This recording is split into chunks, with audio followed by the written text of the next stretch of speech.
Alrighty guys, so when you first receive your Breakout 2.0, you're probably going to try the draw. And here's something to bring up.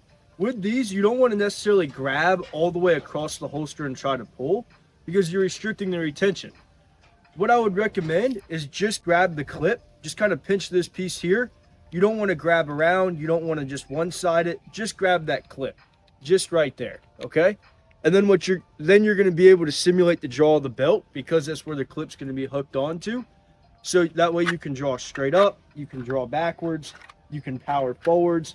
Whichever way you'd like to do it, feel free. But that's going to simulate the draw on the belt whenever it's not on the belt. When it comes to rocking backwards, like cranking your wrist to do the breakout feature, what you're going to want to do is get your hand on the gun and just literally just rock your wrist, right? So quite literally what you're going to do is just pivot that wrist. And then when it comes to the powering forward procedure, yes, you could just rip the gun out through the front, and that is effective. But the best way to get that muscle memory hunkered down to a specific draw pattern is going to be like this here. What I like to do is kind of pull the holster forward and then rock at the same time. The reason is for that, it's breaking the retention from the top and then working its way through instead of trying to break it all out at the same time. But to demonstrate, you absolutely can break all the way through the front and just straight out. And you can also just get this and then rock forward. But either way, you're still getting a hold of that gun. I don't want to make it seem like the holster's unsecure. So with this, it can definitely take a hit. It's not going to come out on you. It's very much secure, just as your standard holster would be. So your retention is more than good to go. You'll actually hear it click into place when it's fully secure, and you're set. Now, when it comes to the actual holster setup, there's going to be the adjustable cant. And you have the adjustable canting hole there. Now, to show you guys, I personally carry with the 18-degree adjustable cant, which what that's going to do when you pull that clip down is bring that clip 18 degrees, canting the gun and the clip 18 degrees. So if you have a larger frame gun and it sticks out through your shirt, you pull the clip this way, then the clip is straight, but the gun is in this position.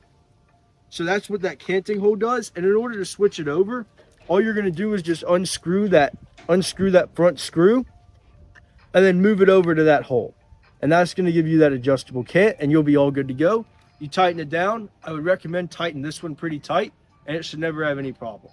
Now, when it comes to the concealment claw, if you've ordered one of these, if you want to take it on or off, something to bring up is you can definitely take it on and off, but when you go to reinstall it, I definitely would not recommend to tighten it down don't tighten it down as tight as possible. Get it tight and secure, but if you really crank it down with the grip of Zeus, it's going to affect the retention of the holster.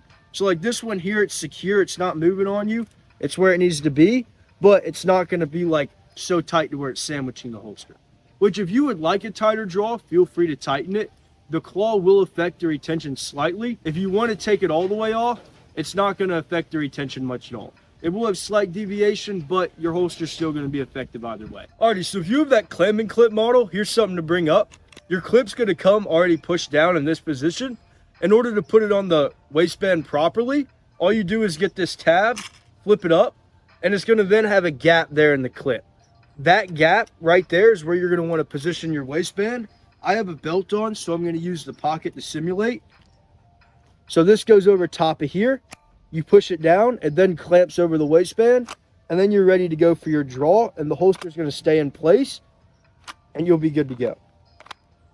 Thank you very much for your purchase. It is truly appreciated. Thank you guys tremendously. We want to keep our customer service top notch, so if you guys have any questions, any feedback, please feel free to respond to this email or comment on this post, and I'll be thrilled to get back to you. Thank you guys once again. Have a wonderful day.